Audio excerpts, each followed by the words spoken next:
все-таки видно, что пост у кого-то, да? Кто-то погрустнел. Радуйтесь. Давайте мы продолжим. Мы прославим Господа. И мы дальше слово предоставим Рафаэлю. Хорошо? Я прошу, если кто внизу, пожалуйста, поднимайтесь тоже.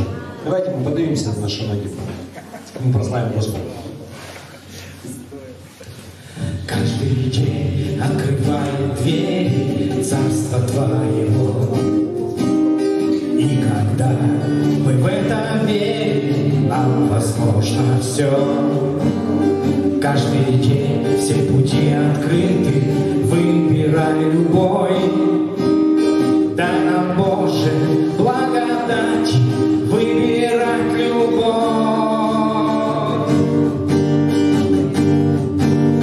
Каждый день приближает вечность, ярче свет вдали. И дай нам, Боже, впасть в беспечность в объятия земли.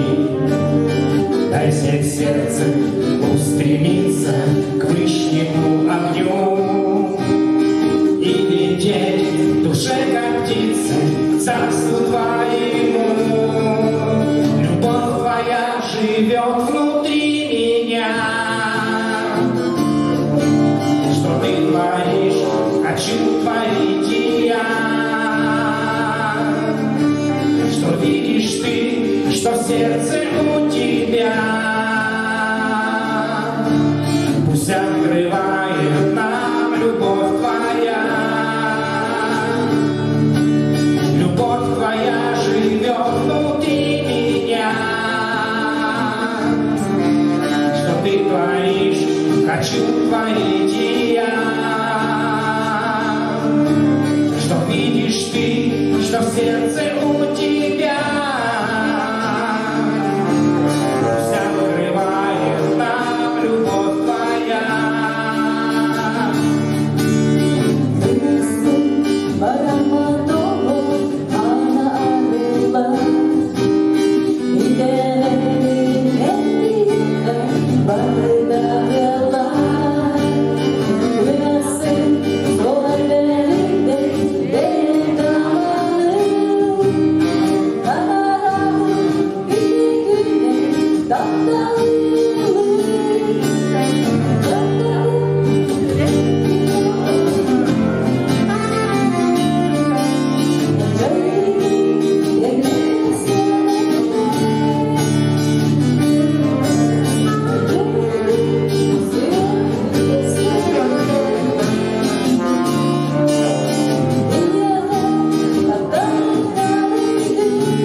Хочу творить и я. Что видишь Ты, что в сердце у Тебя. Пусть открывает нам любовь Твоя.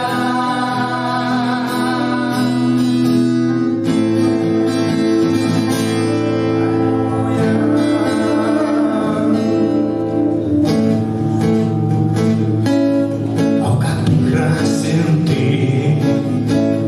мой Господь, Твои слова, Твоя любовь. О, как славен Ты, мой Господь, Твоя сила и Твой крест. Меня спас, грехи простил, и на том кресте освободил.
Иисус, Тебе вся слава, слава, Тебе вся слава, слава, Тебе вся слава, слава, Иисус. Тебе вся слава, слава, Тебе вся слава, слава, Тебе вся слава, слава, Иисус. Тебе вся слава, слава, Тебе вся слава, слава, Тебе вся слава, слава, Иисус. Аллилуйя!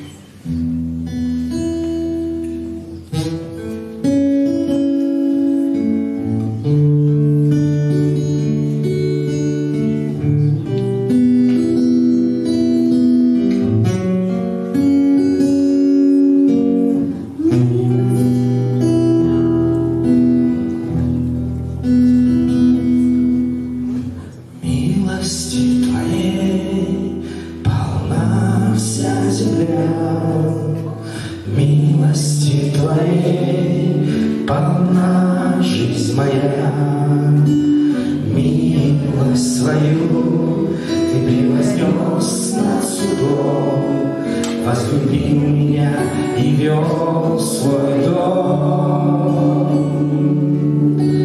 Милости Твоей полна вся земля, милости Твоей полна жизнь моя, милость свою Ты превознес над судом, возлюбил меня и вел в свой дом.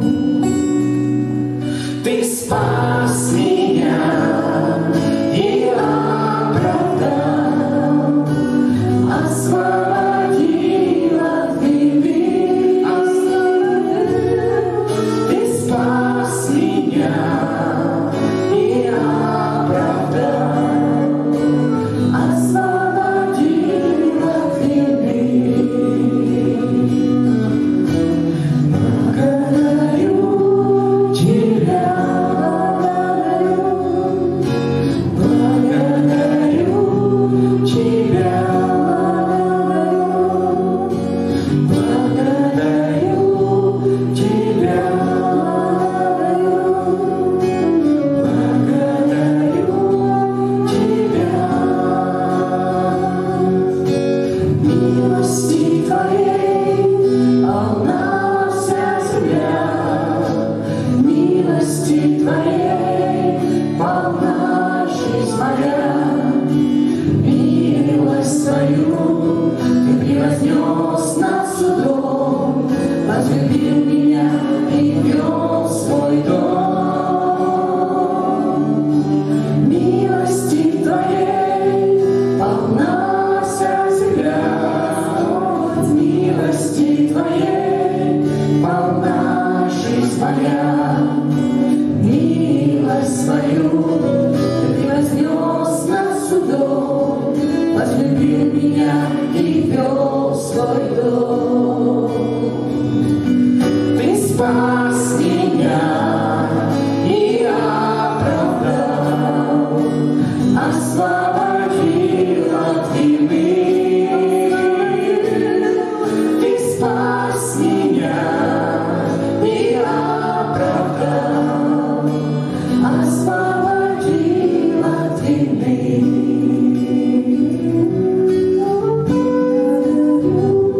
Тебя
благодарим Тебя за сегодняшний день. Господь, мы благодарим Тебя за наши дома, за семьи, за одежду, за еду. Благодарим Тебя, Господь, за жизнь, за каждый прожитый день. Мы благодарны Тебе, Бог наш. Спасибо Тебе, Боже, что Ты учишь нас, Ты ведешь нас, Ты освящаешь нас. Слава, слава Тебе, Бог наш! Аллилуйя, давайте воздадим Богу славу. Аминь. Аминь. Спасибо за прославление. Слава Богу за прославление. Аминь. За это хорошее служение. Давайте мы присядем.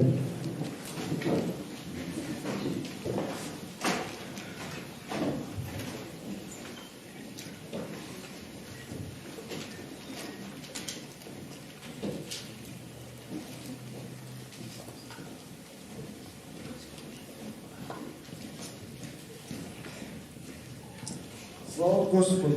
Раз, два.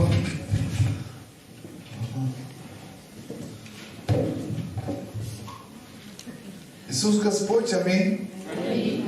И как бы нужна обратная связь. Поэтому хотел спросить вас сейчас, как ваше самочувствие, как вообще, что-то вы переживаете? Может, у кого-то свидетельство есть, что-то уже Бог сделал, уже какие-то перемены пришли, исцеление какое-то уже началось у тебя, переживаешь какое-то исцеление. Есть у кого-то свидетельство? Что-то свидетельство, что-то Бог сделал уже, что-то произошло. Помогите. Личное такое. Да, я хочу сказать, что каждое чудо, оно должно производить в итоге славу Божию. Помните, было 10 прокаженных, в Евангелии мы читали, да? И Господь говорит, идите, покажите священникам, когда они шли, все исцелились. И только один из 10 вернулся к Иисусу и воздал славу для исцеления. А что спасил Иисус его? А где остальные 9? Ведь все исцелились. Он говорит, я не знаю за них, я здесь.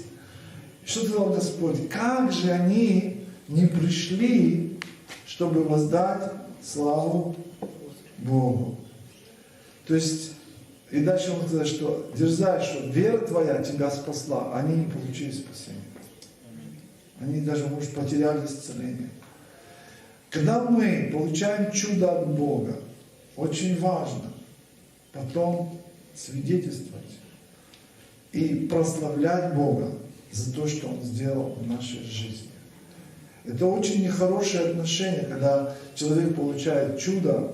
Эти прокаженные, они были обречены в этом жить проклятие, это проказа, это проклятие. И умереть в этом, заживо сгнить, быть отделенными от нормальной жизни. Это жизнь прокаженных, это была страшная жизнь. Иисус помиловал их и дал им это исцеление. Но они не пришли даже воздать Ему славу, и они потеряли это исцеление. Это неблагодарное сердце. Неблагодарность – это очень большой грех перед Богом. И нам надо всегда свидетельствовать. Я хочу вам посвидетельствовать в моей жизни.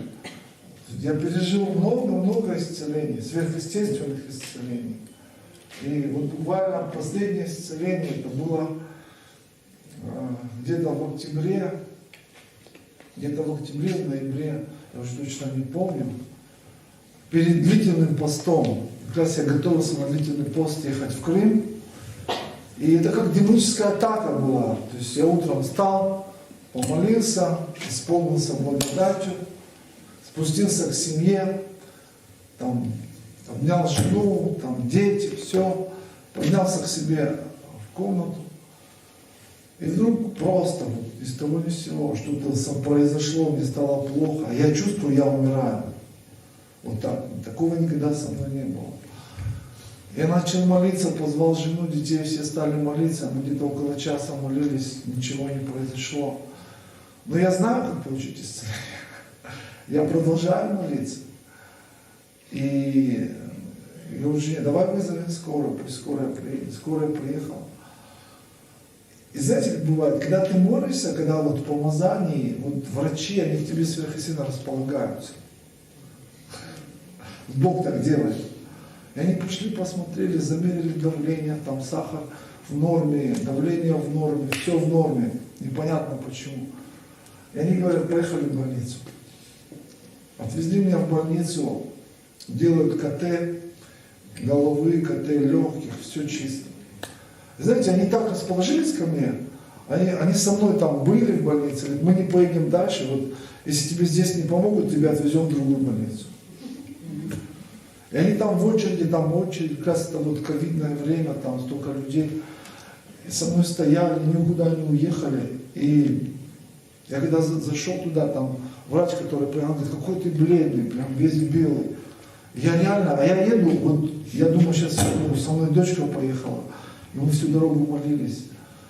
И прям вот я еду, вот у меня голова кружится, не ходить не могу. Такое состояние никогда. Я когда в больницу зашел, то есть такого никогда не было со мной.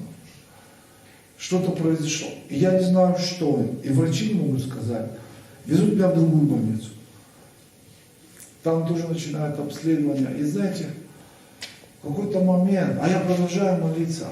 Во время этого обследования, как раз меня послали, чтобы взять кардиограмму, в какой-то момент что-то произошло, я прям почувствовал, что-то вот раз и сломалось. Эта тьма отступила, потому что я стоял в молитве уже несколько часов. Ну, лучше умереть в молитве, да? Иди на небо. И вдруг что-то произошло, и там во дворе больницы яблоня росла, и как раз яблоки упали уже. И я моей дочери говорю, иди вот это одно яблоко помой и дай мне. И она говорит, зачем тебе яблоко, папа? Я говорю, иди сделай, как я говорю. Она взяла яблоко, пошла помыла, принесла, я его поел. И знаете, раз, я исцелился. Ну не от яблока, конечно. Бог просто исцелил меня. И знаете, мне на там обследование же идет.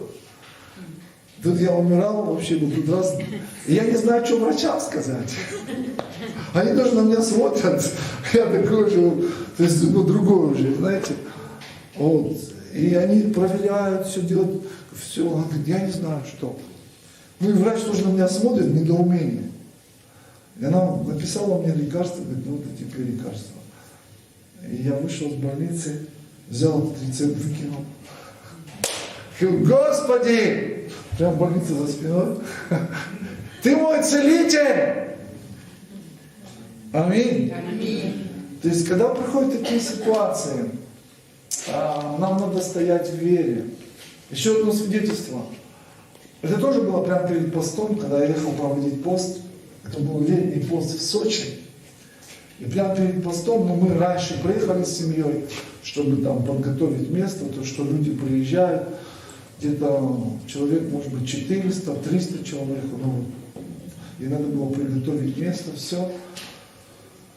И мы пораньше приехали, и мы ехали как раз в Магнит, и по дороге мне сердце прихватило.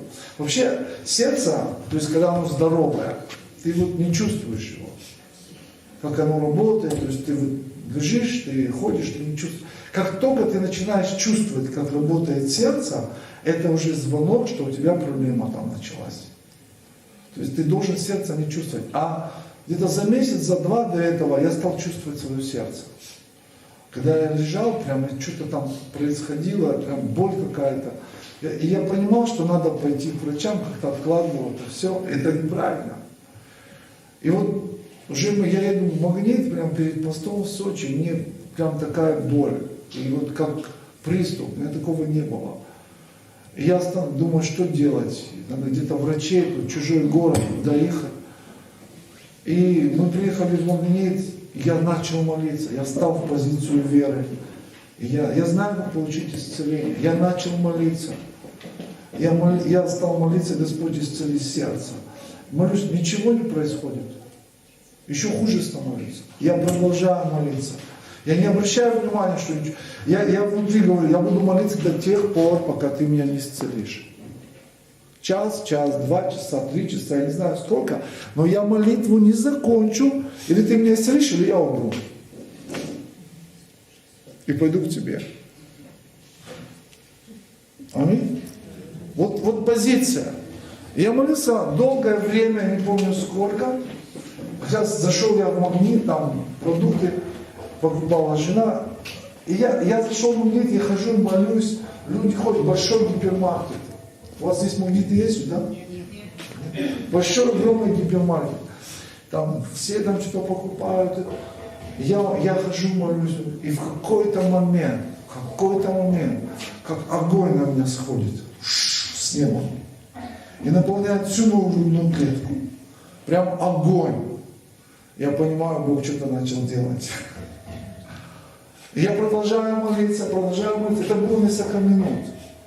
И потом это такой уходит. И никакой боли, вообще ничего. С тех пор я сердце перестал чувствовать. Бог просто какую-то операцию произвел. Аллилуйя. Но это произошло, потому что я начал молиться. И не просто я сказал: Господи, исцели, а я продолжал молиться по неотступности, как написано в Писании. Аминь. Я продолжал молиться. Я вроде сказал: или ты исцелишь меня, или я умру. Но я умру как победитель. Аминь.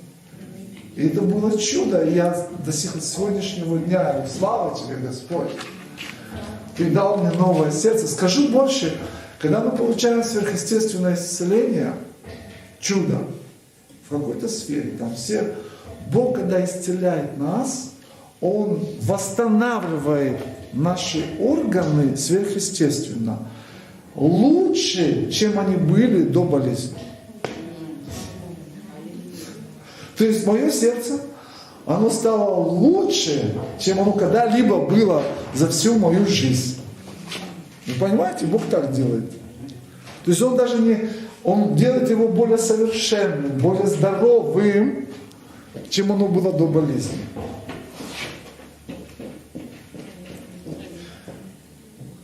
Слава нашему Богу. Кто-то хочет посвидетельствовать? Есть какое-то свидетельство? Ну, что-то происходит вообще во время поста? Или ничего не происходит? А?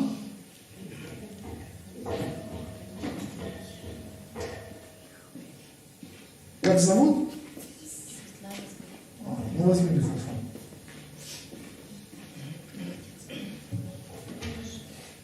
Слава Богу.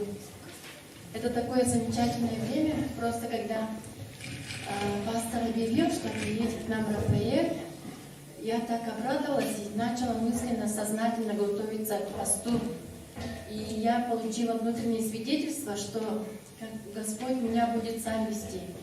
И дело не в том, что как я переживу без пищи и все такое. Просто я очень давно не постилась, вообще не забыла, когда последний раз постилась. И знаете, просто у меня было понятие такое пришло, да, что пост — это праздник встречи с Богом, ожидание. Вначале я думала: ой, за что постить? Я вот за это буду поститься, за это будет. Но потом пришло такое сознание, что я буду следовать за Богом. И Господь будет, Он сам знает, как меня направлять, что и сделать. Но я точно знаю, что после поста что-то будет такое. И когда вчера была молитва, еще проповедь шла, и мы там сидели, и на мою голову что-то горячее такое сошло, и прямо вот где воротник, оно стояло и жгло меня. А потом я чувствовала, как опьянение. Я как вот смотрю на Рафаэля, и он говорит: когда постишься, вот, наполняешься духом, это как пьяный, типа, чувство пьяного. И смотрю на него, он такой расслабленный, ходит, как пьяный, как этот. Когда говорит тоже, вот невооруженным глазом это вы тоже, наверное, наблюдали, да? Вы заметили, да, что он похож как это? И мне такое чувство, я склоняю Зое и говорю: Зоя, я как будто пьяная стала. Почувствуешь это помазание? И сильное такое помазание было. Потом Ой, сейчас меня начинает уже трясти. И, короче, когда пастор позвал нас сюда, на молитву, и меня начало кружить вихрь Божий.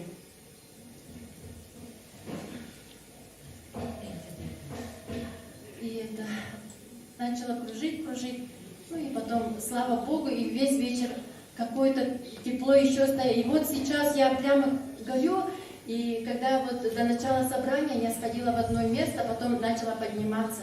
И тут прославление шло. И как я сюда вошла, и прямо вот все поры мои открылись, и все мои эти... Вот, какое-то странное чувство, и такое сильное помазание стоит в этом зале. Вообще такое большое, как будто я окунулась туда, и мне, я не знаю, как это объяснить, но мне как будто очень жарко, очень горячо, но у меня нету ничего. Ни пота, ничего нету, и... Ой, слава Богу за это. Я хочу свидетельствовать еще, что у меня есть проблемы с позвоночником. Какой-то позвоночник у меня неправильно стоит, и вот атлант тоже неправильно был у меня. И постоянно у меня болела поясница, что ноги отказывали, я не могла ходить нормально. И позавчера у меня начали вот тут выступать мои эти шишки на позвоночнике. И вчера, когда Господь меня прямо вот так, как называется вот так, такое положение? Ну вот так. Вот так выгнул. Я не поверила, как я могу это выгнуться, да? Но я точно понимала, что я получаю исцеление. И вот это продолжается до сих пор, и я сегодня абсолютно нормально могу двигаться. У меня еще были эти седалищные воспаления нерва, и они тоже, я думаю, восстановились. Сейчас, конечно, идет процесс. Господь сильно-сильно коснулся меня, сильно-сильно наполнил меня. Я еще видела 3 дня подряд прославления, собрание в Нюрнберге, вместе с ними прославляла. И то, что они делают, я тоже делаю, потому что мне очень хочется, чтобы Господь изменил меня, изменил нашу церковь, наш город, чтобы наша церковь была помазанной сильно, чтобы пост был в церкви обычным занятием нашим. Спасибо Богу, что Он касается меня, что Он исполняет желание моего сердца. Это вообще сильно. Спасибо тебе. Есть еще у кого-то свидетельство? Все? Есть такой дух нечистый, называется стеснение. Мы никогда не должны стесняться. И часто ко мне после собрания подходит пастор, я получила исцеление, я постеснялась выйти, но тебе свидетельствую сейчас. Ну, так неправильно. Так неправильно. Ладно, у нас еще будет время, я думаю, мы еще услышим свидетельство и прославим Бога. Аминь. И мы продолжаем мы учение о молитве. Аминь. И мы, значит, разбираем сейчас молитву «Отче наш». Два микрофона. Разбираем молитву «Отче наш». И мы дошли до того момента, когда «Да придет Твое царство, и да будет Твоя воля». 10 стих, 6 глава Матфея, да? Давайте еще раз быстро повторим. Первое, в молитве мы что делаем? Мы провозглашаем, что мы рожденные свыше, мы духовные люди. Аминь. Когда говорим «Отче наш». Дальше мы прославляем Бога, мы становимся в позицию радости. Аминь. Второе, мы говорим, что мы и цель нашей жизни это служение Господу, чтобы через нас Царство Божие приходило, и воля Божия через нас совершалась. И дальше, это первая часть молитвы. До 10 стиха, это первая часть молитвы. Дальше молитва меняется. И мы, Иисус учит, чтобы мы начали молиться за самих себя. То есть, чтобы вот эта позиция, она стала реальностью, потому что то, что мы говорим, это еще может быть не реальность, но мы этого хотим. Аминь. Еще мы не видим, что через нас Царство Божие приходит в жизнь людей. Еще не видим, что воля Божья через нас исполняется. Еще не видим, что мы еще такие духовные люди, что мы еще всегда такие радостные. Но мы стали в эту позицию, мы на этом пути, чтобы к этому прийти. Давайте скажем аминь. И теперь мы молимся за самих себя, чтобы это реализовалось. Чтобы это не просто были слова, а это стало реальностью. И поэтому молитва здесь немножко меняется. И дальше смотрите, что, чтобы это стало реальностью, мы говорим 11 стих. «Хлеб наш насущный, дай нам на сей день». Это очень важный стих. Это очень важный стих в молитве, то есть вот в молитве «Отче наш». Хлеб наш насущный. Что такое хлеб? Это Слово Божие, правильно. Но не просто записанное Слово Божие, есть Слово Божие, логос, которое записано. И мы можем его читать, Библию, но мы можем читать Библию, но это просто информация на уровне логики. Но хлеб, это уже, смотрите, когда Иисус был в посте 40 дней, помните, да? Он начал свое служение с чего? С поста, это пример для нас. Как начинается наше служение. Апостол Павел начал свое служение тоже с поста. Написано, когда они постились, Дух Святой сказал: делите мне, Варнаву и Павла, то служение. Они в посте получили откровение. И он начал свое служение, то есть через пост. То есть Корнилий, когда тоже из первого язычника, который принял Христа, он тоже был в посте.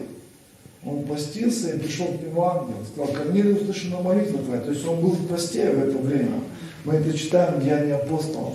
Итак, мы видим, что когда Иисус постился 40 дней, и к нему подошел дьявол и начал его искушать, что ему сказал? Скажи, чтобы этот хлеб, камень сделался хлебом. То есть первое искушение, которое проходил Христос. То есть, и что ему отвечает Иисус? Написано: не хлебом единым жив человек, но всяким словом, записанных в Библии, нет, исходящих из уст Божьих. То есть это не просто мы читаем Библию, но Господь открывает нам свое слово. Это уже называется рема. То есть логос — это записанное слово, рема — это когда Бог говорит слово. Когда Израиль вышел с Египта, и Господь привел их к горе Синай, и там Он сошел на эту гору в виде огня, и вся гора, она дымилась, там молнии были. И когда Господь дал 10 заповедей, Он написал на 2 скрижалях 10 заповедей. Дальше написано: Господь проговорил эти 10 заповедей всему народу. То есть все эти 10 заповедей, которые Бог написал своим перстом на 2 каменных скрижалей, Господь проговорил, что каждый еврей, он услышал эти заповеди через глаз Божий. И написано, что все они испугались и сказали Моисею: пусть Бог больше нам не говорит, чтобы нам не умереть. То есть, когда Бог говорил, что-то происходило.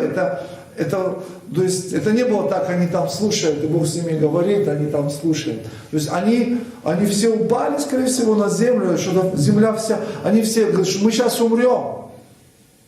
Они испугались. То есть это рема, скажи рема, живое слово. И Господь говорил, что овцы мои слышат голос мой. Иисус говорил, что всякий рожденный свыше, он слышит Духа Святого. Он не знает, куда приходит, куда уходит, но голос Духа слышит. И поэтому хлеб наш насущный, то есть нам нужно, чтобы мы слышали вот это откровение, что Бог говорит в нашу жизнь. Это хлеб насущный. Хлеб — это пища духовная. Пища духовная, то, что тебе дает силу. Я скажу, духовная пища, если ты получаешь откровение, тебе даст силу больше, чем любая еда. Чем деньги, чем помощь людей. То есть откровение, которое ты получаешь от Бога, оно даст тебе силу. Больше что-либо может дать тебе силу в этой жизни. И мы сильные благодаря тому, что мы получаем слово рема, хлеб насущный. Когда мы не получаем рема, мы слабые. Мы духовно истощенные. Мы уже только по плоти можем что-то делать, опираясь только на свои усилия. Поэтому Господь учит своих учеников: просите у Отца хлеб насущный, дай мне на сей день. Я хочу иметь это слово, откровение от Тебя, Отец. Аминь. Следующий стих. 12. 12 стих.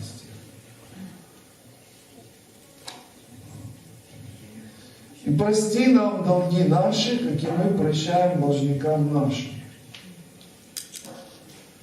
Дело в том, что когда ты получаешь от Бога слово, откровение, вот это откровение дает тебе силу ведения, оно меняет тебя, и человек становится успешным во всех сферах жизни. То есть человек становится успешным во всех сферах жизни, во всех сферах. То есть откровение от Бога, оно делает нас успешными людьми. И когда мы становимся успешными людьми, всегда, запомните, нам начинают завидовать. То есть как только ты получаешь какой-то успех в жизни, и Бог тебя поднимает, люди, близкие тебе, там, все, тебе начинают завидовать. И люди, которые завидуют, вообще зависть — это очень сильная негативная эмоция. И когда человек начинает завидовать из зависти, он начинает пытаться сказать, что раз он это может, и я тоже это могу. И из зависти человек начинает пытаться сделать то и достичь то, что у тебя есть. Из зависти. Но это очень, путь такой, что Библия говорит, что к богатству стремится завистливый, но его нищета постигнет.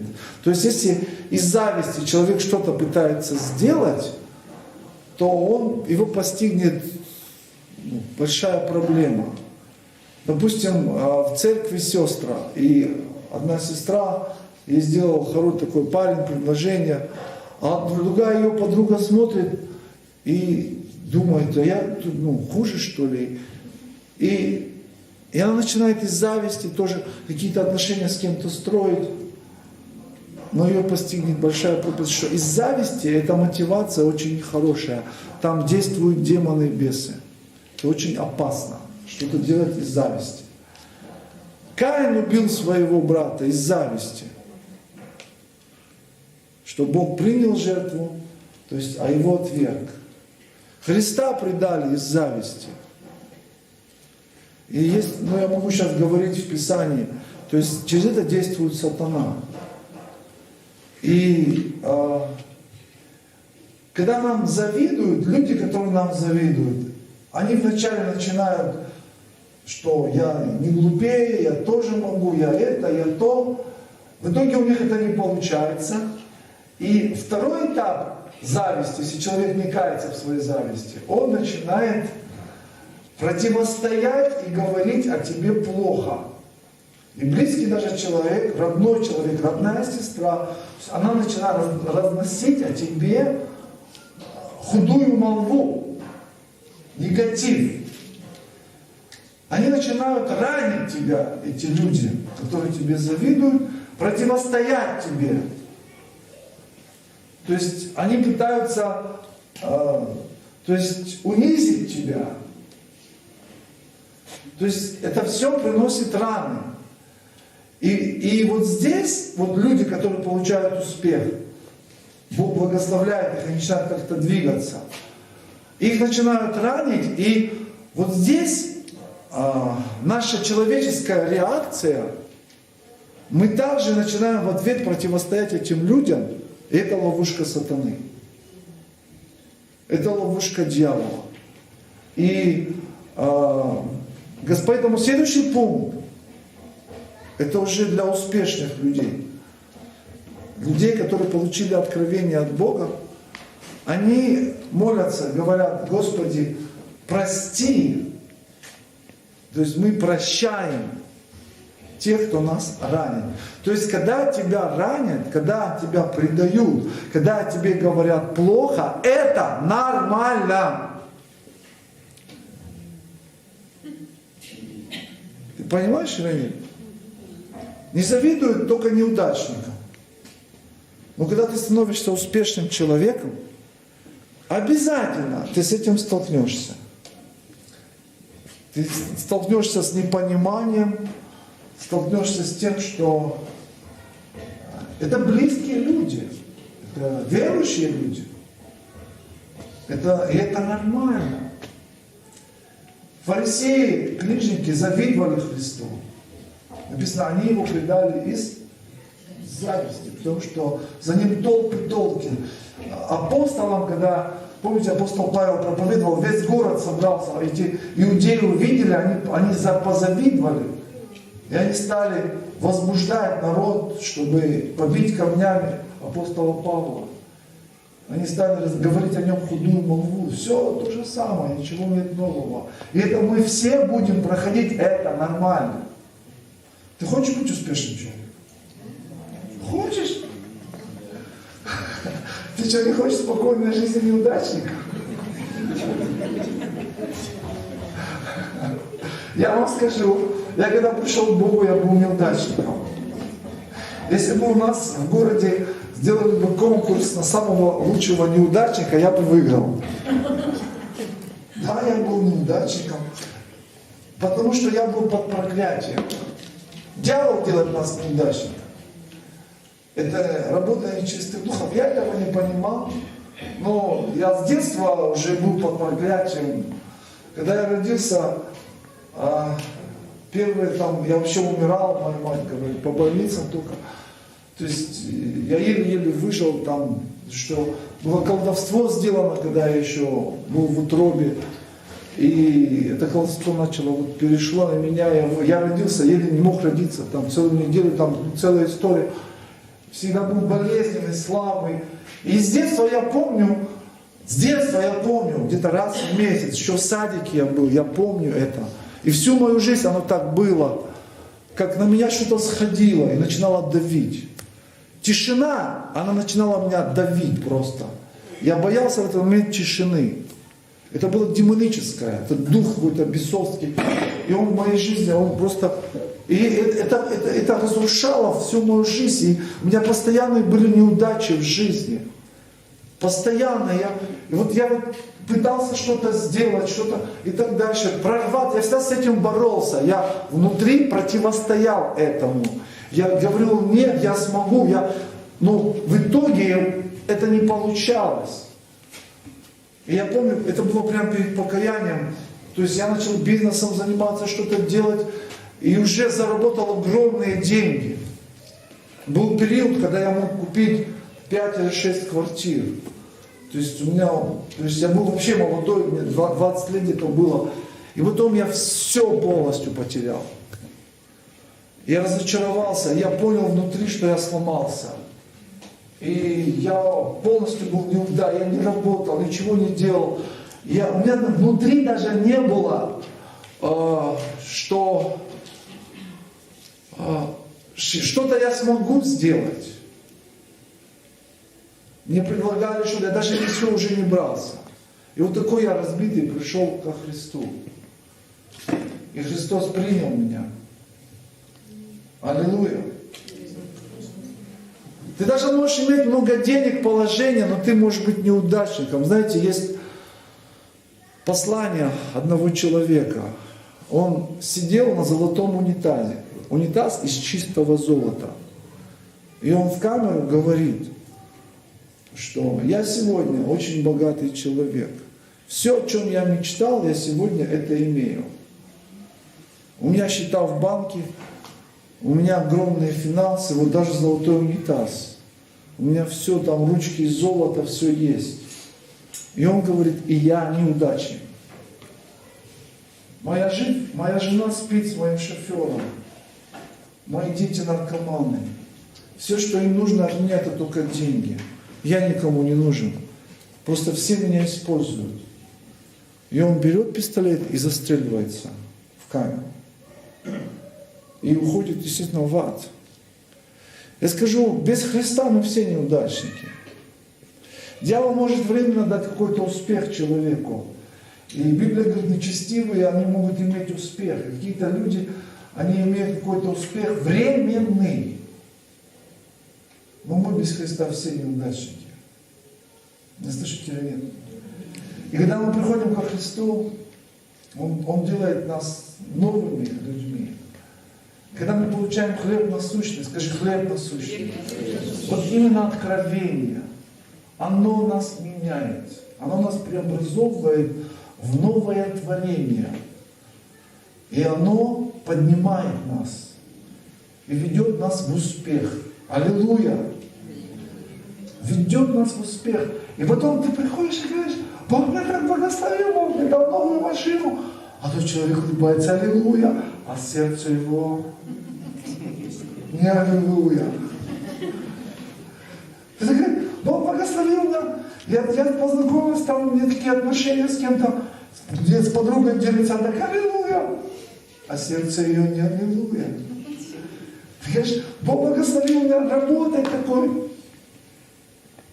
И ты начинаешь рассказывать, вот Бог дал мне работу. Сейчас мой брат, он получил благословение. Бог благословил его, сейчас стал поднимать в бизнесе. И он в этом свидетельствует. Ты смотришь на других. Они смотрят, так аллилуйя.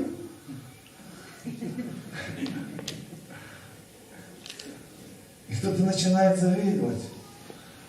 И первое, человек уже, когда с этим не справляется, он начинает сначала думать об этом, потом с кем-то ему надо поговорить. И он начинает искать, с кем, кто его поддержит.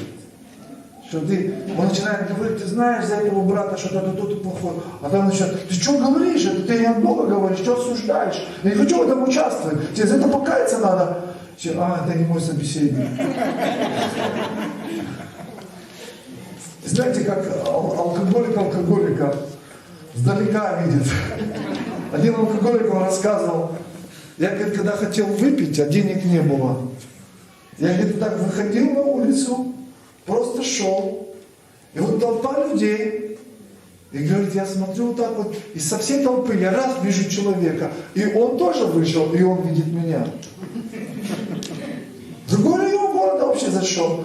Мы на друг друга просто посмотрели и все поняли.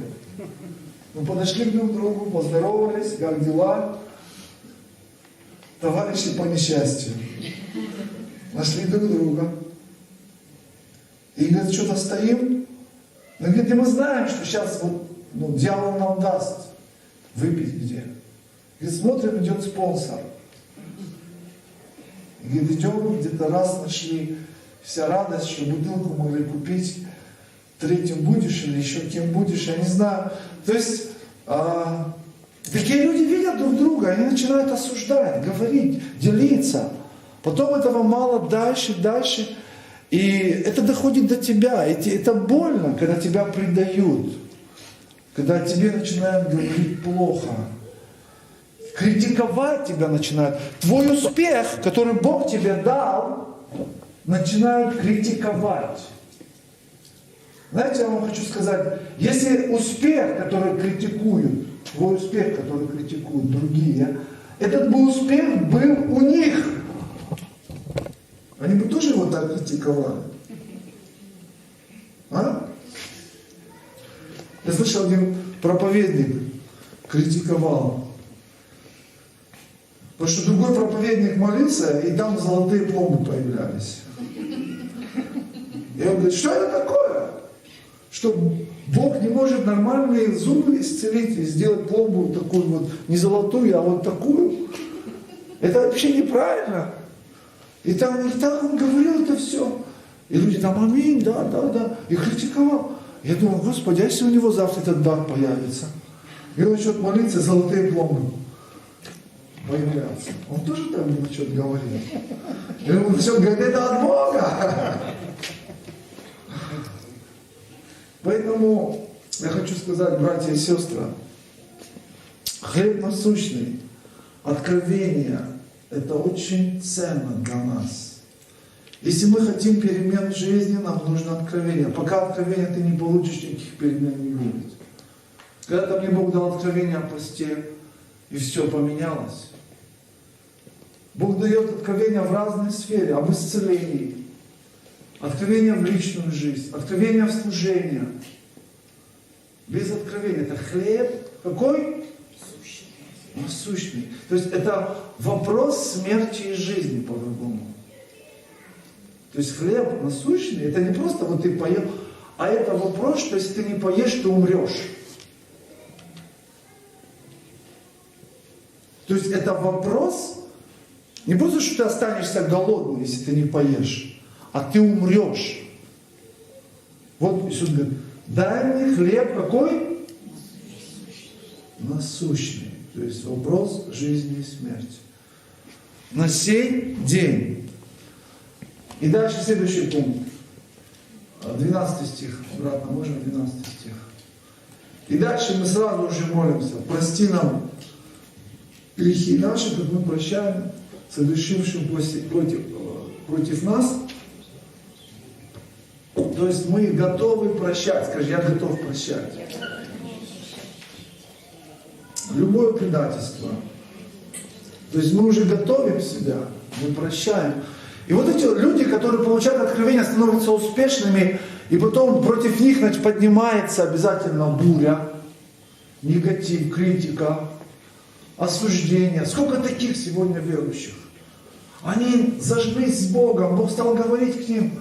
Они начали двигаться, они горели, а потом в церкви стали за них плохо говорить. Кто-то, может, из зависти, кто-то критиковать, и они обиделись, и перестали ходить в церковь, и угасли. И говорят, вот из-за церкви, из этих верующих, нет, из-за того, что ты слово не исполнял. Путь в небо, обязательно на этом пути будут вот эти препятствия, критики, раны, предательство тебя будут ранить, провоцировать, чтобы ты в ответ начал тоже воевать, тоже критиковать. Ты слышите меня или нет? И вот если мы в ответ начинаем плохо говорить, когда о нас плохо говорят, когда мы тоже начинаем осуждать, когда нас осуждают, когда мы за зло воздаем зло, что происходит? Мы теряем свой успех, мы теряем благословение, мы все теряем. Это так дьявол нас обворовывает, это его стратегия. И единственный путь нам продолжать двигаться в силе, в Боге, это что? Прощать. Что такое прощать? Прощать, Иисус, помните, говорит, благословляйте врагов ваших, да, проклинающих вас, благотворите вашим врагам. То есть прощать это, когда есть враг, который, человек, кто тебе делает больно, зло, осуждает, да, унижает тебя. Ты не ждешь, что Бог его за это накажет. Вот это и есть прощение. Сегодня много христиан, они ждут, что Бог накажет. Как Иона, пророк Иона. Читали книгу Иона? А? Он проповедовал, а потом что, сел и стал смотреть и ждать, когда Бог будет их судить. И когда Бог отменил суд, он разгневался на Бога. Вот сегодня многие христиане, как Ионы, Они ждут, когда Бог накажет. И это не евангельский путь. Помните, когда Иисуса не приняли в самаринских селениях, помните? Они не приняли Его, они слышали, что есть Христос, но они, когда на них посмотрели, они так одеты были, что они не поверили, что это Христос, и они прогнали их.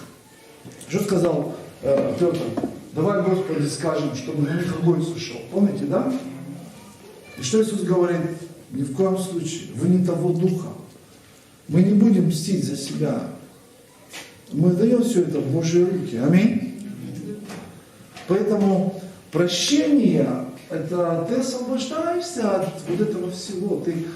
Это внутреннее исцеление. Я больше скажу, когда тебя ранят, больно тебе делают. Кого ранили вообще? Может, здесь никого не ранили, я здесь учу. Только нескольких человек, я скажу, нас всех ранят. Это нормально. Всех нас и предавать, и осуждать, и унижать, это нормально. Но, послушайте, когда тебя ранят, и ты приходишь с раненным сердцем к Богу, и говоришь, Господи, я прощаю, ты принимаешь решение. Но Бог, Он исцеляет. Ты сам себя не можешь исцелить. Аминь. Бог исцеляет твое сердце. И когда Бог исцеляет, помните, что я говорил? Он делает лучше, чем было. То есть я говорил за физическое сердце, сейчас говорю за уже духовное, за душевное, за нашу душу. То есть по-другому, тебе больно от того, что тебе так сказали, тебя унизили, тебе внутри больно, у тебя осадок. И ты с этим болью приходишь, Бог исцеляет. И когда Бог тебя исцеляет, у тебя уже этого осадка нету. И потом те же люди говорят такие же слова, осуждают, а ты ничего не чувствуешь, а тебя это отскакивает. Ты внутри стал сильнее, крепче. Аминь.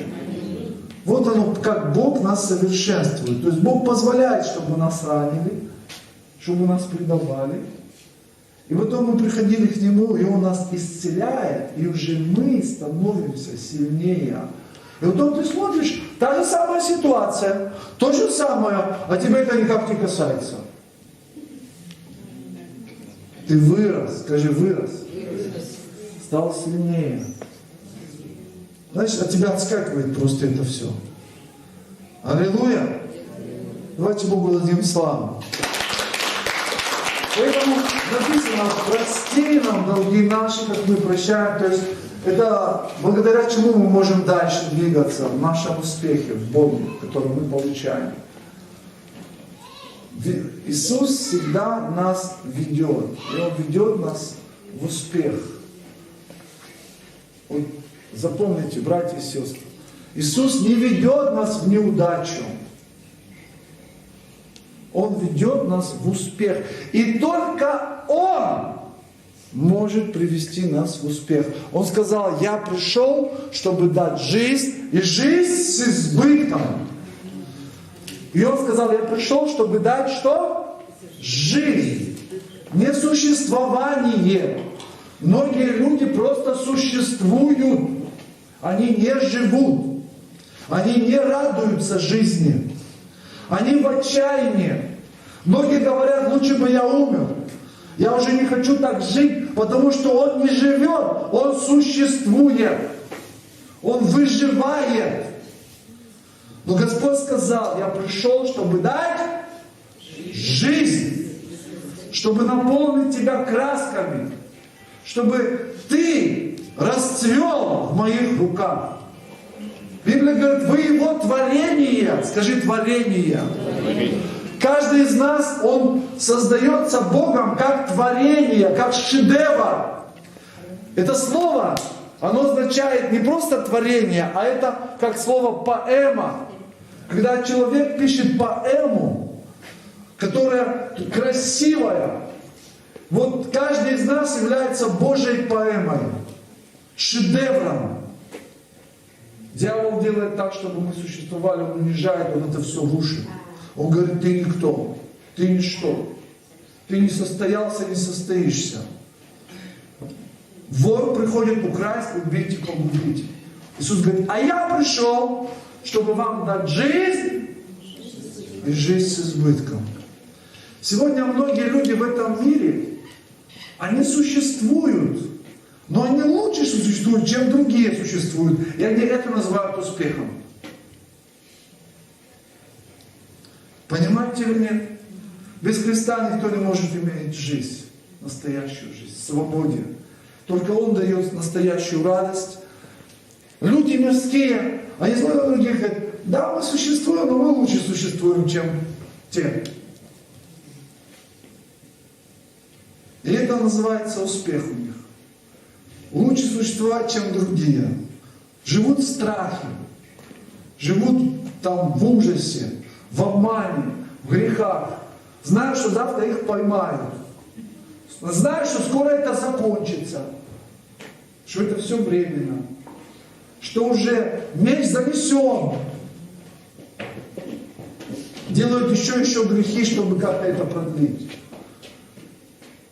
Это существование, настоящая жизнь, когда твоя совесть чиста. Когда совесть чиста. Ты не боишься идти в вечность. Ты всегда готов пойти на небо. Если сейчас Иисус пришел бы, сказал, кто из вас готов пойти на небо? А? Все готовы? Вы уверены? Кто готов пойти? Ангел пришел, говорит, кто готов пойти на небо? А? Вообще надо говорить за себя, не за всех. Надо за себя говорить. Кто готов пойти на небо? То есть, поэтому я скажу, что вот этот стих, он очень важный в молитве. Прости нам долги наши, как и мы прощаем. То есть без прощения у нас нет будущего. Прощение – это часть Евангелия. И это очень непросто, скажу вам, но в благодати это все реально. Скажи, реально. Следующий стих, 13.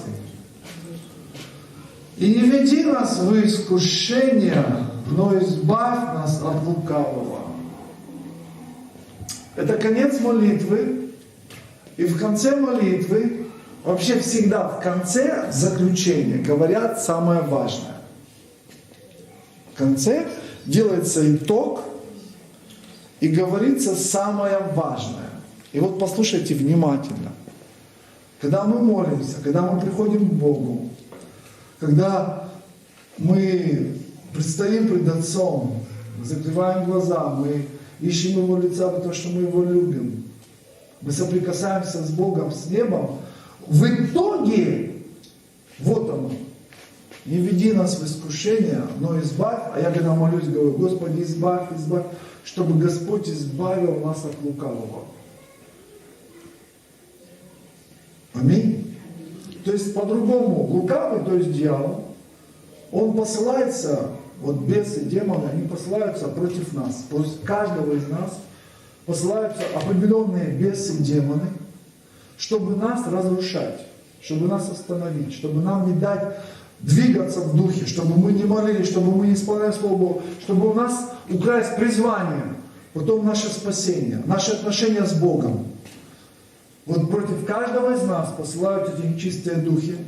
И они знают, как это сделать. Вести нас в заблуждение, в бунт, в разочарование. То есть посылают эти духи нечистые. И вот здесь Господь говорит, когда даже вы простили, вы получили откровение от Бога, этого мало. Вам нужна еще помощь с неба. И вы должны молиться вот этой молитвой.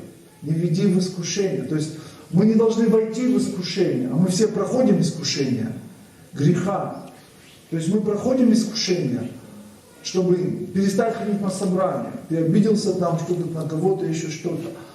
Мы проходим искушение.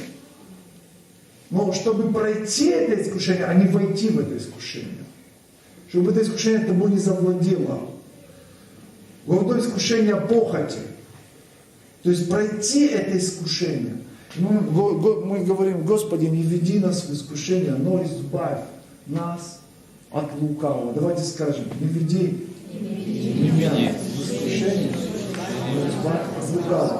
По контексту молитвы «Отче наш» мы понимаем, что это молитва на один день всего. Хлеб насущный дай на что? То есть это молитва на 7 дней. И сегодня я помолился: Господи, избавь меня от лукавого. Господь дает мне силы, избавляет от лукавого. Завтра мне нужно молиться опять? Я же вчера помолился. А? Манна, она падала что? Каждый день. И вчерашняя манна, она уж сегодня что? Не годилась, кроме субботы. В субботу они на 2 дня брали манну, перед субботой. Потому что в субботу нельзя было собирать. Но каждый день падала манна, и до вечера, то есть она портилась. Манна — это прообраз откровения. Иисус говорит, что я есть хлеб, шедший с небес. Да? Поэтому откровение, оно дается нам на сей день. Завтра нам нужно опять откровение, свежее. Аминь? Это как физически мы кушаем.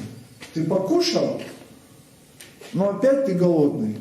Можно так сильно покушать, чтобы на 2 дня хватило? А? Или на 3 дня, чтобы хватило?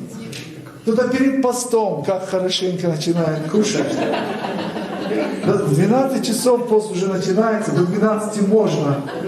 И с 11 до 12 это страстное время. Там все, что есть. Все, что можно. Давай. Еще 5 минут осталось, давай еще это съедим. Уже вот такое вот брюхо, уже да, еще это. Фу, Господи, все, в пост вхожу. А потом тяжело становится. Знаете, таким людям, когда ты вот так вот поел, ты еще разгоняешь пищевую систему, и потом резко ее тормозишь, плохо бывает потом. Проблемы бывают. Так вообще нельзя делать, это вредно очень.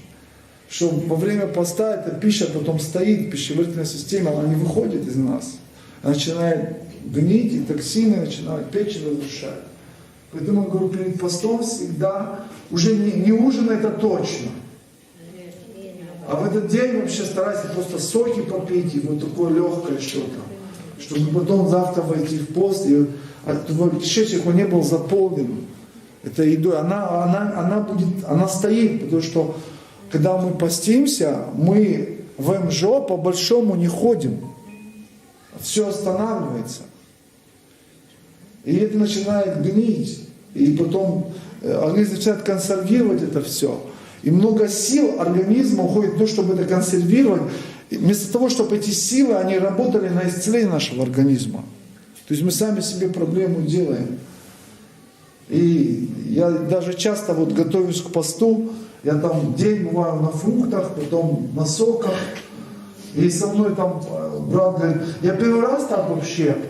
И потом вот такое состояние бывает, что ты как бы не в посте, и еще как будто уже в посте. То есть ты на соках, как бы такой легкий голод, но ты все равно не ужинаешь, то есть ты...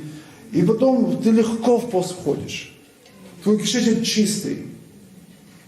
А еще лучше перед постом слабительное выпить, чтобы очистить кишечник полностью. Я когда входил в пост, я слабительное еще 2 дозы выпил. Я чистил кишечник. То есть во мне вообще, в моей пищевой системе вообще пустота. И она работает сейчас на очищение организма. То есть она может полноценно, а если бы там было все забито едой, как говорится, перед смертью не додышишься, а перед постом не наешься, да. Тебе это не поможет постить, еще навредит.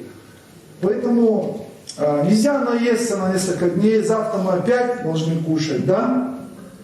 Вот духовно точно так же. Мы сегодня помолились, прорвались, получили откровение, а завтра нам нужно опять откровение. Мы не можем жить старыми откровениями. Нам нужно свежее откровение с Ним.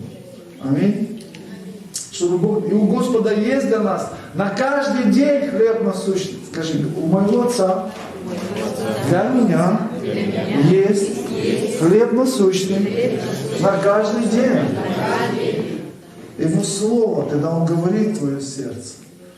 И очень важно просить, чтобы получать. Библия говорит, вы не имеете, потому что не просите. Поэтому вот молитва «Отче наш», ее молиться надо каждый день. Но не просто молиться, а понимать, что ты говоришь, и становиться в эту позицию. Вот в этом суть, что ты не просто это говоришь, а ты становишься в эту позицию. Аминь. И каждый пункт можно молиться по 1 часу. Допустим, «Отче наш, сущий на небесах». Я благодарю Тебя, что Ты мой Отец, а я Твое дитя, рожденный свыше, я духовный человек. Ты родил меня для святости. Я Твое дитё. И ты молишься об этом, говоришь с Богом целый час. Потом ты говоришь: да святится имя Твое. И начинаешь благодарить Бога за все в твоей жизни. За жену, за детей. Ты говоришь: слава Богу, Господи, за жену, да святится имя Твое. Что у тебя нету жены? Спасибо, Господи, что мне... Значит, да, я сам даже не знаю, что я хотел бы. То, что я... Или нету мужа. Скажи: слава Богу, что у меня нету мужа. Потому что ты даже не знаешь, что было бы. То есть, за все благодари. Все, что нравится и не нравится. Аминь. Спасибо, что у меня есть деньги. Спасибо, что у меня нету денег. Аминь. То есть, не важно. Спасибо, что у меня есть дом. Спасибо, у меня, что нету дома. Апостол Павел говорит: умею не существовать, жить. Скажи: жить. В скудости. И умею жить в изобилии. Он не сказал, что умею существовать в скудости и жить в изобилии. Потому что для многих это так. Он говорит: умею. Что? Умею. Кто его научил? А? Кто его научил? Дух Святой придет и научит вас всему. Дух Святой его научил. Чтобы он даже в скудости, он что? Он в радости был, он жил. Скажи: жил. Жил с избытком. В радости. Даже в тюрьме, когда его посадили. Он жил. Умеем жить в изобилии. Аллилуйя. Когда изобилие тоже надо уметь жить, потому что часто успех и изобилие, оно начинает... Ну что такое вообще успех? Определение. Что такое успех? Кто знает? Это новые возможности, которых у тебя не было. А новые возможности мы можем использовать по-разному. Так или нет? Кто-то ходит в церковь и не грешит, а потому что у него возможности нету грешить. Кто-то говорит: вот тот брат не ходит на собрание, а вот я хожу на собрание. А тот брат: да, я не пришел, у меня была сделка на 2 миллиона. И я говорю тому брату, который его осуждает: он сделал неправильно. Что надо было оставить эту сделку и быть на собрании. 2 миллиона, или какая разница, это все ничто. Но если бы у тебя была сделка, тоже 2 миллиона. И ты знал бы, что если ты не придешь, она сольется. Ты бы что сделал? Прежде чем кого-то критиковать, подумай о себе. Аминь. Слава нашему Богу. Итак, мы говорим: да святится Твое имя, да придет Твое царство. Мы становимся в позицию служителей. Мы говорим: Боже, мы хотим Тебе служить. Мы хотим, чтобы через нас двигалось помазание, сила Твоя, слава Твоя, Твое царство через нас распространялось. И дальше мы начинаем за себя молиться, чтобы это стало реальностью. И первое, мы что просим? Чтобы это стало реальностью, что нам нужен? Что? Хлеб. Нам нужно откровение. Аминь? Которое нас поменяет. Оно нас осветит. Второе, нам нужно прощение. Чтобы, когда это откровение сделает нас успешными, мы оставались успешными, а не потеряли свой успех. Аминь? Нам нужно прощение. Он будет прощать. Мы готовы должны быть к тому, что нас начнут предавать, завидовать, критиковать, осуждать, поносить. Это нормально. Аминь. И третье. Дьявол будет посылать против нас другие стрелы. И вот здесь мы молимся: Господи, не введи нас в искушение. Потому что успех — это возможности. Это новый соблазн. Человек приходит в собрание, у него ничего нету. И никто на него внимания не обращает. Потом Бог дает ему успех. Он приезжает уже на новой машине, дорогой машине, его костюм. И все на него внимание обращают. Все говорят: о, ты хороший брат, оказывается. Он говорит: да, ты хороший. Да. А он говорит: да ты же сама критиковала, там что-то поносила. Это. Да нет, ты, оказывается, хороший брат. Это вообще меняет дело.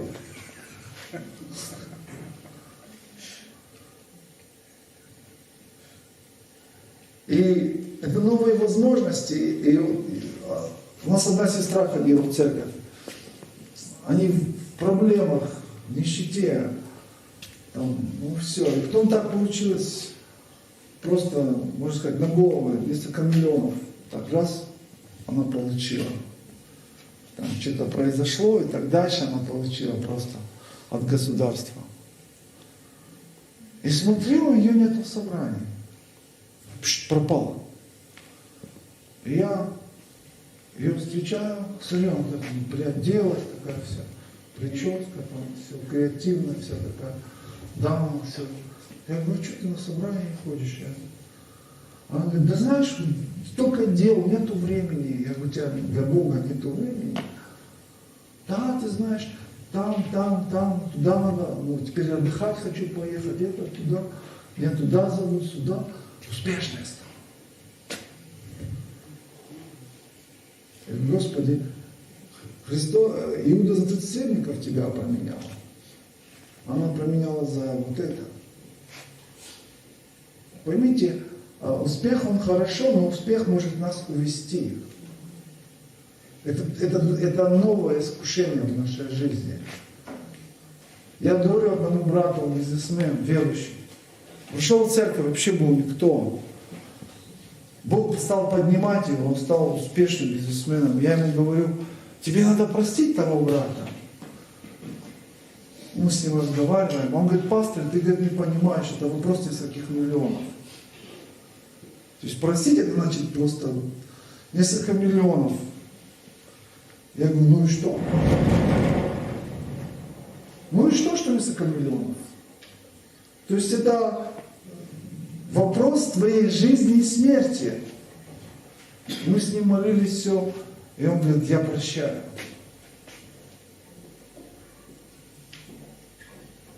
Потому что для кого-то простить — это 100 рублей, а для кого-то несколько миллионов. Поэтому, когда приходит успех, там ставки повышаются. Понимаете или нет? Поэтому Иисус говорит: не веди меня в искушение, но избавь что? От лукавого. То есть мы молимся и мы говорим это каждый раз. Аллилуйя! Слава нашему Богу! Слава нашему Царю! Спасибо тебе, Отец! Что-то время быстро летит. Уже 1,5 часа прошло. Как только начал проповедовать. Вы почувствовали, что 1,5 часа прошло? А? Я сам удивляюсь. Может, часы неправильно ходят? У вас тоже на часах 1,5 часа прошло? Когда, знаете, оно так и бывает, когда ты в помазание входишь, время как-то оно теряется. Это нормально. Аминь. И у нас полчаса еще осталось, я хочу молиться. Я думаю, ты что-то понял о молитве сегодня? А? Через молитву мы получаем все. Когда мы перестаем молиться, мы ничего не получаем. Многие ждут безосновательно. Кто-то говорит: я ожидаю, Бог сделать в моей жизни это. Я говорю: сколько ты молишься? Ты вообще молишься? Нет, я в суете. Я хочу ты ожидать. У тебя ожидания безосновательные. когда ты исполняешь Слово, и ты ожидаешь, а Библия говорит, что вера это есть ощущение ожидаемого. Ты ожидаешь основательно. Аминь. Давайте мы встанем, прославление, пожалуйста, будем молиться. И давайте сейчас помолимся вместе этой молитвой «Отче наш». Будем это практиковать сейчас. Спасибо тебе, Бог наш.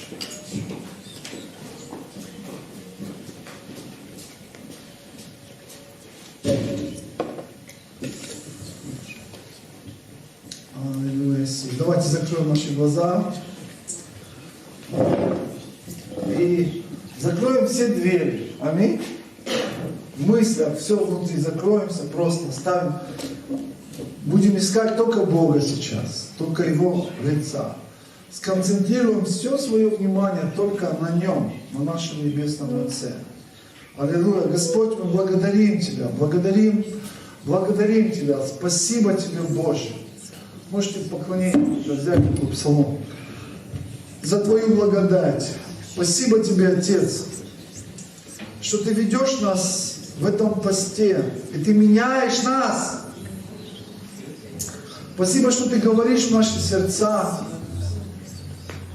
И мы сегодня говорим Тебе, Отче наш, давайте скажем вместе, Отче наш.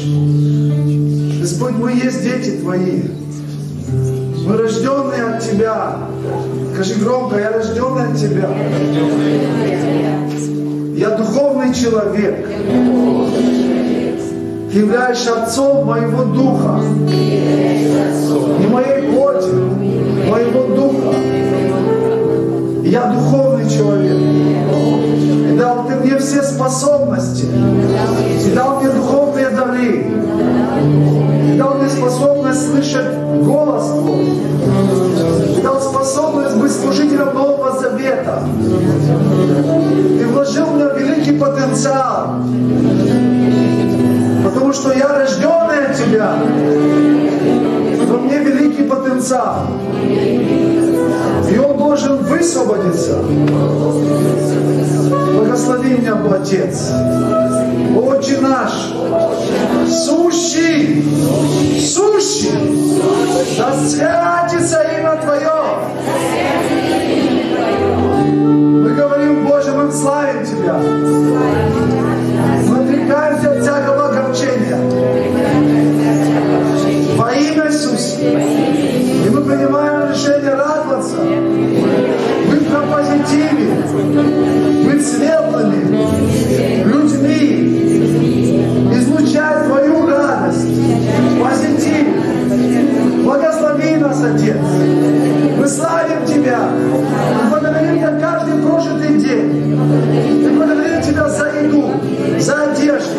Мы благодарим Тебя за кровь над головой. Мы благодарим Тебя за семью, за детей, за все благодарим, за церковь, за пастора, за служителей церкви. Благодарны Тебе, Боже, за каждый прожитый день. Спасибо, Господь, что Ты сохранил нас до сегодня, что Ты был всегда с нами, что когда мы рождались в этот мир, Ты был там, Господь, и дал нам родиться, Господь. Спасибо Тебе, Боже. Ты всегда хранил нас. Мы благодарны. И мы говорим, да святится! Святится! Святится! Имя Твое сущий! Воздайте славу! Славу Господу!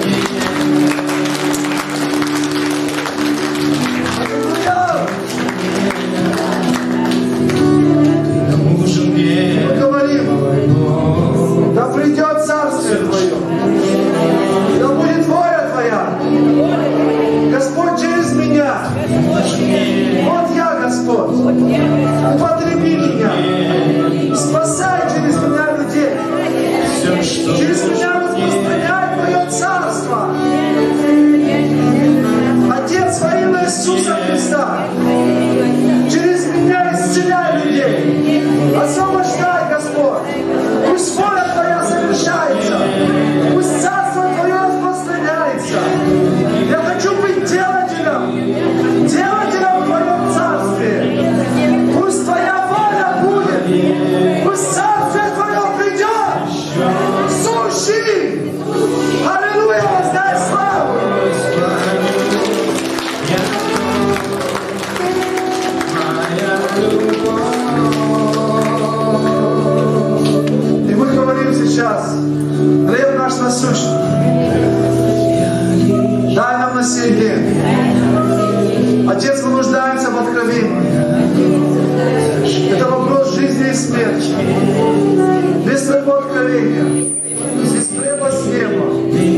мы слабы, мы потеряны, мы ничего не можем.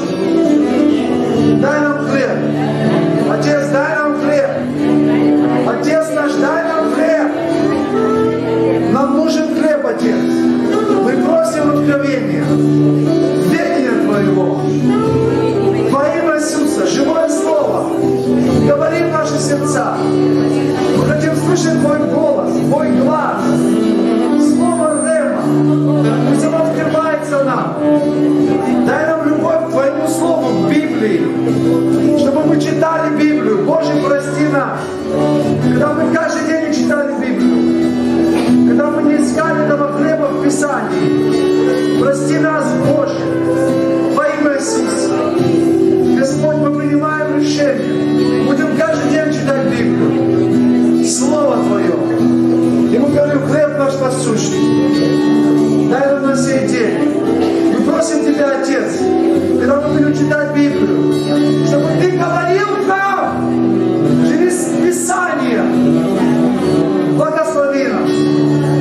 Когда мы приходим в церковь и слушаем проповедников, чтобы Ты говорил нам через проповедников, через пастора. Во имя Иисуса. Хлеб наш насущный, дай нам на сей день. Дай нам на сей день. Аллилуйя, воздай славу.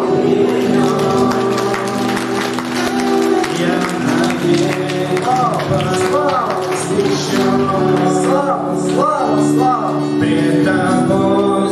Говорим, Отец, как Ты простил нас, так и мы прощаем.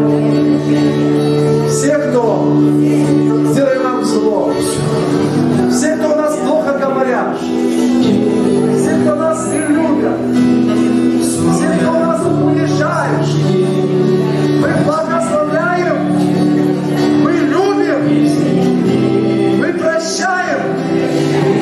Во имя Иисуса мы прощаем.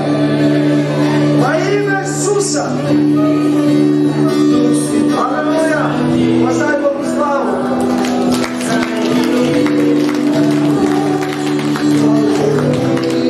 Отец, мы прощаем.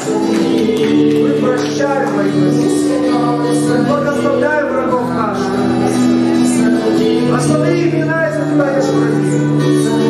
Кто сделал тебе зло, кто предал тебя, кто унижал тебя. Называй их имена сейчас. Называй имена сейчас. Вслух говори их имена и благословляй. Благословляй их. Благословляй этих врагов.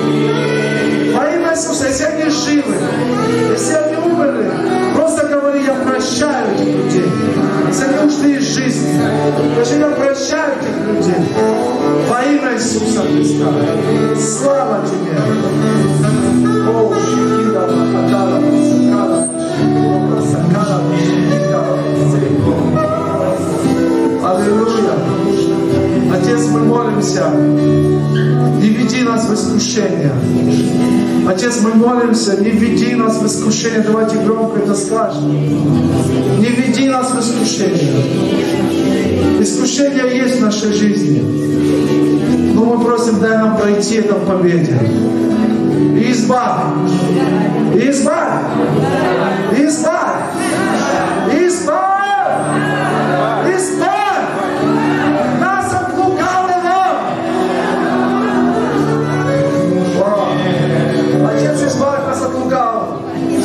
Отец, избавь нас от лукавого. Отец наш Небесный, избавь нас от лукавого.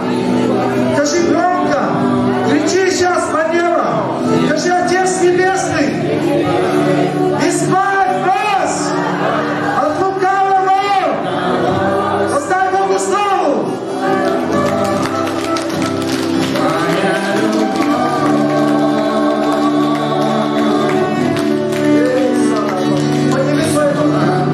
Давайте поклоняться. Ибо Твое есть царствие и сила и слава. О, прощи,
работа благодати усилится.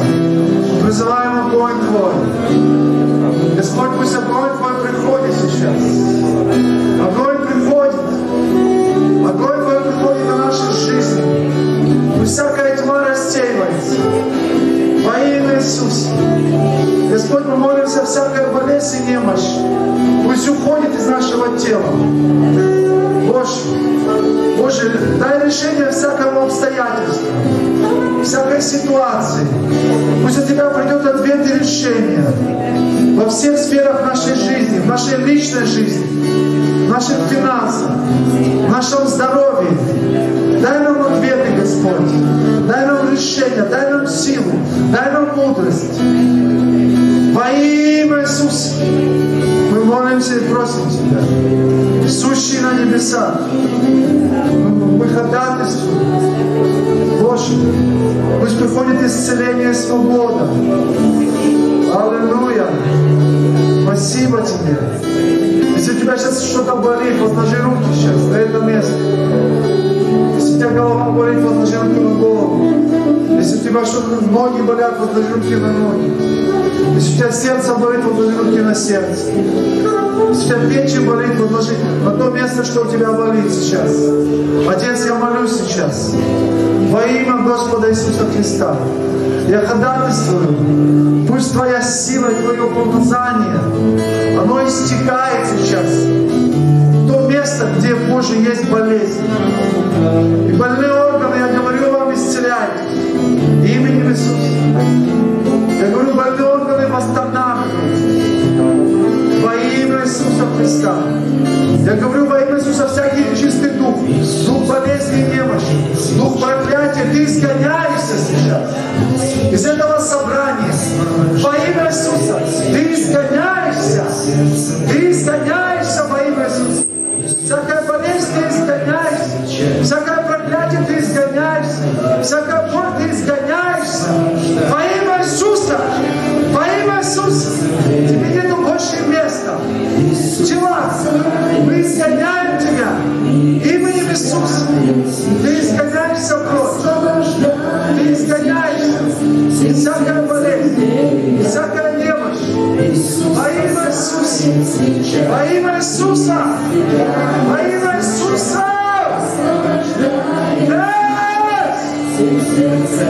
Молись, молись, молись сейчас. Ради Господь, всякая болезнь, всякая немощь. Господь с тобой сейчас. Господь с тобой. Противостой, противостой, противостой, противостой. Спасибо. Спасибо. Спасибо. Победа от Тебя. Боже, мы провозглашаем Твою победу. Всякая боль уходит прочь. Всякая немощь уходит прочь. Спасибо Тебе, Бог мой. Спасибо Тебе, Боже. Спасибо. Отец, я молюсь, у кого больное сердце.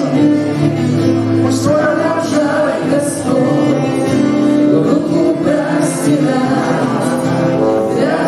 Больное сердце исцеляется. Во имя Иисуса говорю, больное сердце исцеляйся. Руку простирает. У кого проблемы с сердцем? У кого проблемы с сердцем? Выйдите вперед сюда. Если у тебя проблемы с сердцем, очень быстро выйди сюда вперед.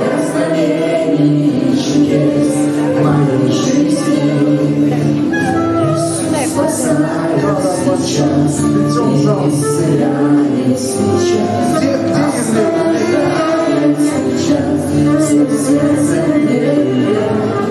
закройте глаза ваши. Поднимите ваши руки. Закройте ваши руки. Поднимите ваши руки, закройте глаза. Скажите, Отец Небесный, я принимаю исцеляющую благодать